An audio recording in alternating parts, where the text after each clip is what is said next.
How about right off the hop, we get the big man himself to join us. First off, congratulations are in order. The wedding was on Saturday. Looked like it was a great day. Yeah, it was a great day. It's just, so much planning goes into that, and just the day just flies by. You don't remember who you talked to. No. All of a sudden you wake up and the day's over. It's about how it felt. You had about over 500 people, Yeah, I heard. The guest list was 502, so it was just so many people, as it always is with us. We were talking in March when you were back for Bison Pro Day about getting ready for it, and a great day. It was warm, so glad you guys were inside. It looked like everything went well. Yeah, it was good. The tornadoes came through the night before. That was obviously not great, but everyone still had a good time, with even barring all the weather and how hot it was on Saturday. So sweaty pictures, that's for sure. How many Bison were in the wedding party? Oh, gosh. I had 9 groomsmen and 6 ushers, and I bet about over half of them were Bison guys. So it was good. We had a good crew of Bison guys there. That's awesome. This is great to be back here. You and I chatted this time last year about getting this off the ground and being down here, the amount of kids that came out. You had to turn people away. It was that many. So now you decided to do 2. Tell me about that, about the decision to break it up and do 2 sessions today. Well, our whole thing was last year, first year doing a camp, you have no idea how many kids are going to want to do it. So we kind of had, I think it was 300 last year. We're like, that's probably a good starting point. I think the camp sold out in like 25 minutes. Right. So we're like, okay, well, we were kind of, at capacity last year and figured this year, let's try to open it up to a little bit more and kind of see how this goes. So we've got, 250 in the morning, 250 in the afternoon. Yeah. Again, sold out, so that's awesome, and we'll see. Maybe it'll just keep on growing. Eventually, all of Southeast North Dakota will be here one of these years. What did you learn from last year outside of, hey, we need to expand it to we wanted to apply for this year? First time doing a camp, you kind of learn on the fly, I think. Like, you got your little program here, how everything's supposed to go, but I think just how to run things smoother is the biggest thing. There's sometimes some of the groups had a little bit of free time at the end, so just trying to, I guess, give them more drills or more fun stuff to do. So that's the biggest thing, just make it run smoother. There's just one of you, so how do you divvy up your time so you can spend as much time to each kid, not every kid that's here, but each station that's set up? Yeah, well, I think we have 2 less stations than last year. Okay. That definitely helps. There'll be bigger groups, but there will be more, I think, for the kids to do. And we have so many good volunteers, too, which is the biggest thing. And, I just have, some guys just kind of take these different groups, and I'll just kind of roam around and try to interact as much as I can. So I honestly got the easy job. I just get to run around and just go play catch with kids while camp's going on. So, no, it should be a fun day. Well, your response to it, Cody, was obviously through the roof. I'll ask you, did that surprise you that this many wanted to come and do it? Yeah, like you always feel kind of weird, I guess, throwing a camp kind of with your name on, associated with the camp. Like that it feels a little weird, but the feedback we've heard from everyone had a great time last year. Everyone so excited for this year. So, that's always something to be really happy about. It just that the kids really love coming, and our volunteers love helping, and everyone has a good time who's associated with it. Well, you got us a dynamite weather day, so that's fantastic. That's going to help down here. What are you hoping to get out of it for kids that necessarily, maybe football's not their thing, but to come out and do this today? I think a couple things. Like, one of the biggest things is, like you said, it's a beautiful day. Like, if it stays like this, what is it right now? 70 and sunny. Right. It's no breeze. Like, this is just a great day. Kids can just come out and get active a little bit. It is really the biggest thing. And also for some kids, maybe it's their first exposure to any kind of sport or football or anything like that. So maybe just help them start to build the love for the game, or the love for doing stuff outside, just really anything like that. I don't want to, kids nowadays, sometimes maybe they're a little bit more cooped up inside and whatnot. So I think growing up, we did stuff outside all the time, and I think that's part of why we love playing sports, football, so much. So hopefully they just have a good time enjoying the weather and just being outside. Did you do any of this growing up at camp? Like, was there one that stood out to you that made an impact on you? I remember doing the Phil Hansen camp over at the Wahpeton Science School over there. Okay. I remember doing that. Gosh, I was. I don't remember the last time he did the camp, but I was young. I don't really remember the camp too much, but I remember the T-shirt. I'll tell you that. I had that T-shirt for years. I don't. I don't think so. My mom probably has it somewhere, but. I just remember how cool that was. Yeah. Former Bison, Yes. former NFL, great, really. Just how cool that was. So hopefully the kids, if they feel anything close to how I felt going to that camp as a kid, I know I'm doing something So right. that left an imprint on you going to that. Yeah, oh yeah. I Yeah. mean, it's just back then, like seeing anything tagged with Bison or NFL, you're like, this guy is, just huge. Like it's just so cool, Yeah. like to even just see him walking around. And we all remember how great that camp was. So we have a chance to address everybody today. Is that on the schedule? And what's your message going to be when you have a chance to talk to everybody? I'd say the biggest thing is kind of just what we alluded to a little bit earlier. Just like, hey, you might not love, some of these kids, no one's going to want to do the offensive line drills, but just everything that you do, just have fun doing it. I mean, you're here with a bunch of, kids around your same age, and just have a good time. That's really what it's all about. So I hope that the one thing they can take away is just that football's fun, and, we're outside just having a good time. I want to chat a little bit. Obviously, we talked in March after getting ready for Bison Pro Day, and obviously with what Gray went through, and Gray's going to be here today, which is, I know, got to be a really neat deal. He was with you side by side throughout your entire draft process. What were the conversations like that you had with him those final few weeks leading up to the draft? Yeah, no, we talked. I mean, we talked all the time during that process just because I had just freshly been through it. So, the whole interview process, all the Senior Bowls and Combine and everything, all the visits he took to these different teams. Like, I had kind of gone through the exact same thing 2 years before. So we had a lot. He just had questions about stuff. We had the same kind of anxiety, I think, about how weird it is that in a week, who knows where you're going to live, for the next X amount of years. So just how crazy that whole process is. It was nice to, I guess, have each other to kind of, go through that a little bit. Just to bounce ideas off of? Definitely. He handled it all well, though. I mean, just talking to him during the process and after, I think he just crushed it. So I think when you and I talked, he was potentially somewhere maybe late first round, early second round. He ends up going 18th overall. When you saw that, what went through your mind? Oh gosh, that was electric. I mean, I remember where I was when I was watching. So we went to a Tampa Bay Lightning playoff hockey game, which first ever hocky game. Is that okay? How was that? Oh my God, that was unreal. I like playoff hockey. That's pretty good. That's pretty cool live.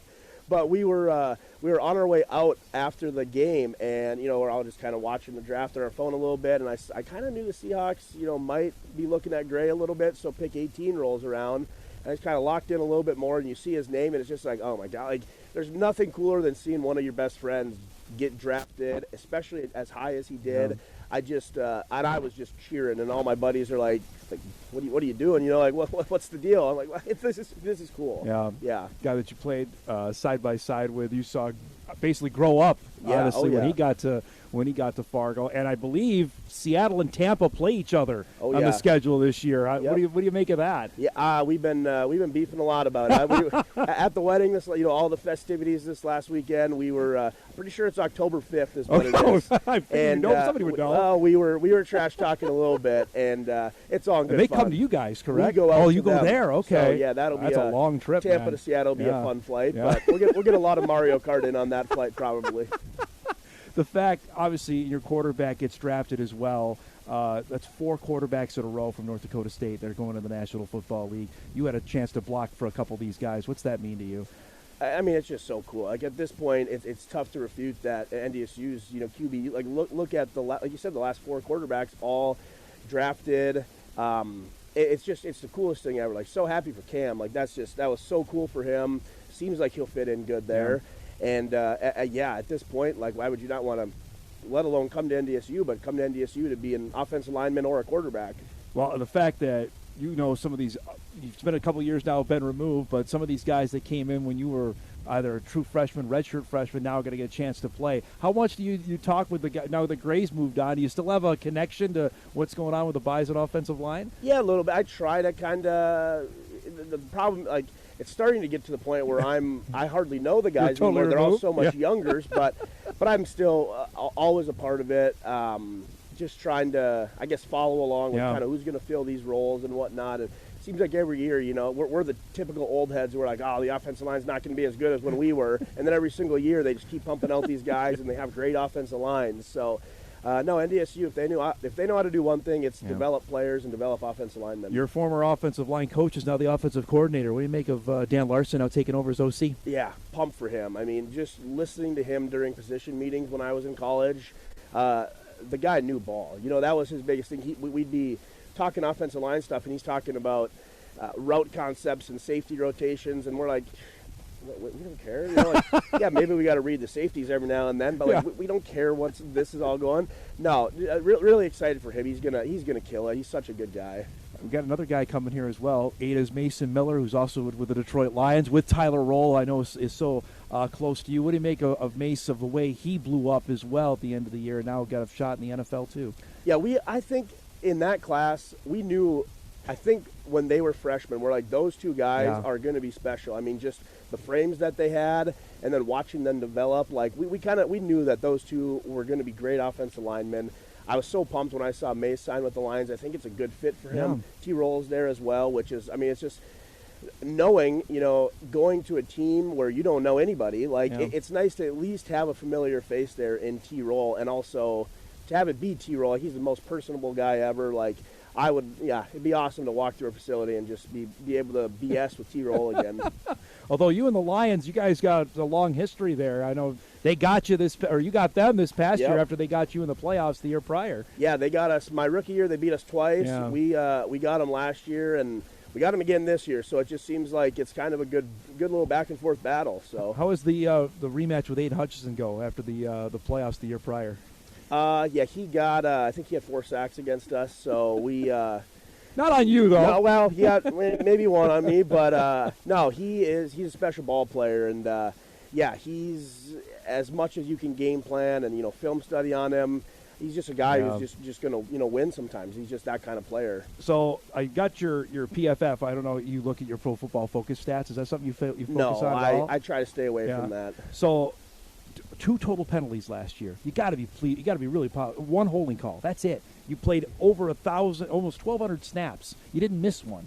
I know you got to be proud about that. That's probably the biggest thing I'm proud of in my entire career so far is 2 years and just playing all these snaps. Like, it's just like that's the coolest thing to me is just being able to stay healthy. I think it's a long season, and so happy to be out there for the entire season. These little injuries are going to happen, but just to be able to play through some of them and whatnot, and just be out there and be available is something I'm proud of. 2 total sacks allowed last year. That's pretty darn good. Yeah, I had a good step up from the year before. I had a kind of a tough rookie year. It's just you're learning so much, but learned a lot, I think, in that offseason going into year 2. So I'm really just hoping I can do the same thing going into year 3. You have a new offensive coordinator as well. How does that change things again that you're dealing with that? Yeah, I mean, shoot, that's the third offensive third and coordinator. 3, right? Yeah. So thankfully, nothing really changed too much. Little nuances here and there, but it's still relatively the same system. So that was nice for us coming into OTAs, just having relatively the same playbook and kind of guys knowing what we're doing. It's not as much learning as it is just perfecting your craft at that point. So, Grizz is awesome, though. We love him. We see Baker Mayfield either the commercials or obviously playing. What's he like as a teammate and a guy to block for? Yeah, I can't say enough good things about him. He's just a dude. Like, he's one of the guys. Like, we love him to death. He's he's just a friend. He's such a good dude. It's just so cool to be able to block for a guy like that. Knowing you got just a few weeks left here before life begins again, and you were telling me off air before getting set up, you're filled to the brim here basically between now and the middle of next month before you got to get back to Tampa. Oh, yeah. We're just at the age we got weddings every weekend. Everyone's getting married, so we got a little bit of time during the weeks, but weekends are pretty much booked. You mentioned Logan McCormick's one is coming up. Yep. Now he's coaching at South Dakota State. Did you guys give him some grief over that? We've been giving him grief ever since he took the job. Obviously happy for him. Yes. It's a great job, and it's so cool to see kind of the way, where he's kind of bounced around. Finally, this is 2 rival schools. He was at James Madison. Now he's at Jack. What's he doing? I know.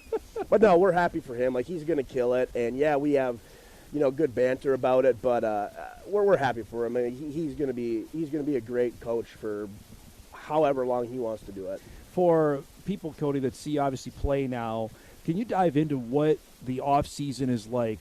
Obviously you guys were done mid-January. You got to come back, and we talked about that. You were in Minot to see Carter coach at the state basketball tournament, which was fantastic. But how much actual free time does an NFL player have? In the off season, it's especially coming from college. Your longest break you get in college is maybe 2 or 3 weeks. Yeah. So to be done in mid-January, and you don't have to report until mid-April. It's kind of like, what do I do with all this time? So you have to really be a pro, I think, and be on top of your if you're not going to be in Tampa or something, you have to find places to train. You have to make sure you're on top of that. So as nice as it is to have all this free time, you can't really let it be all that much free time. You still have to be working, still have to be going at it. So but it's nice to get a little bit of time off after a long season. So you're still working out a little bit back home here then? Yeah. We just got done a couple weeks ago, but season's really a month away. We're a month away from report date, so can't really take too much time off. Gotta, especially with all these weddings, gotta try to stay active during the week. Does that mean much? Did you do much dancing this past weekend? Oh gosh, that dance floor was packed all night. I was more sore after that than some games, I think. Couple minutes left. I really appreciate you doing this today and having us down. This is fantastic. The impact that what you've done now for 2 years. Obviously, you've got, and Coach Moneylaw sent me, you got a billboard up in Hankinson now. You got a couple commercials you're doing in Tampa. If I would have told you that 3 years ago, would you believe me that this would have happened? No, I think that's it's just crazy. I think, especially that whole billboard thing. It's cool, but it's a little embarrassing to kind of drive into Hankinson and see the billboard, but. I remember I was going into Oaks and seeing the Phil Hansen billboard he's got. I always thought that was the coolest thing ever. But when it's yourself up there, it's a little bit like, this is just weird. But it's so cool. Yeah, like you said, 3 years ago, if you would have said, any of this stuff was going on, I'd be like, you're lying. It's been a crazy couple years. Impact today. What do you hope that a kid leaves here, that they get a chance to come here and participate today? Yeah, I think the biggest thing is, they're young kids. It's 3rd through 8th graders, especially for the younger kids. I'm just hoping that they start to just find a love for the little things, like I said earlier, just kind of being outside, but also just something as awesome as organized sports. This is kind of for a 3rd grader. You don't really do any organized football or anything like that. So hopefully they can just, if not learn anything, at least just have a good time being out here, realizing the camaraderie that you can have while playing football. It's really the best sport to be a teammate, be a friend, and just kind of build the relationships, I would say, because it's, when you get to, for us, 9-man, but when you get to 11-man football, it's 11 guys working as one. Yeah. So it's a pretty cool sport, and I really hope the kids can see that. By the way, just before we go, another 9-man stud is coming to NDSU. That has continued to happen. That Cordell was one, yourself was one, Tanner Volson was one. We can go back away. Carson Schuning was one. Describe that, about that lineage of making sure that the standout North Dakota 9-man guys are going to play at NDSU. I think it's so cool. I mean, some people might say it's a little bit under-recruited, but I think it's perfectly recruited for North Dakota, because NDSU seems to be the ones who are getting all these standout 9-man guys. And I think the craziest thing too is how well it works out for 9-man guys. Football is football. We always say that, and it's so cool to see guys come from not the biggest schools, and in some cases the smallest schools, like Drake. How many people are in Drake? Cordell probably had 10 kids in his class. Literally some of the smallest towns in the state, and they produce some of the best athletes in the state. So it's really cool. Last thing, who designed the shirts here? Were you part of this? I had my agency did this. Okay. I have her name's Braden. She kind of coordinates the camp. She designed it. Fantastic. No, it's great. She absolutely kills it. How about the creamsicle? Is that a popular jersey that people want? The Cody Mauch 69 jersey down there? Seems like everyone loves the creamsicle. I don't know why. It's the creamsicle. You're going to wear them more this year, is what I heard. I think so, yeah. So, no, they are definitely really cool jerseys, and I've gotten to wear them twice now, so I like them. I think they're pretty sweet. So great to see you, man. Thanks for hosting us today. Yes, have a great time, and congratulations on the wedding, and looking forward to seeing you back out on the field this year, all right? Thanks, Tom. Cody Mauch joining us from Hankinson, North Dakota. His camp getting ready to roll here in about 40 minutes. What a way to get our show started. We'll take our first break. We've got plenty more coming up here, live from Wapiti at Cody Mauch's football camp. We're back on Hot Mic on WDAY Extra right after this.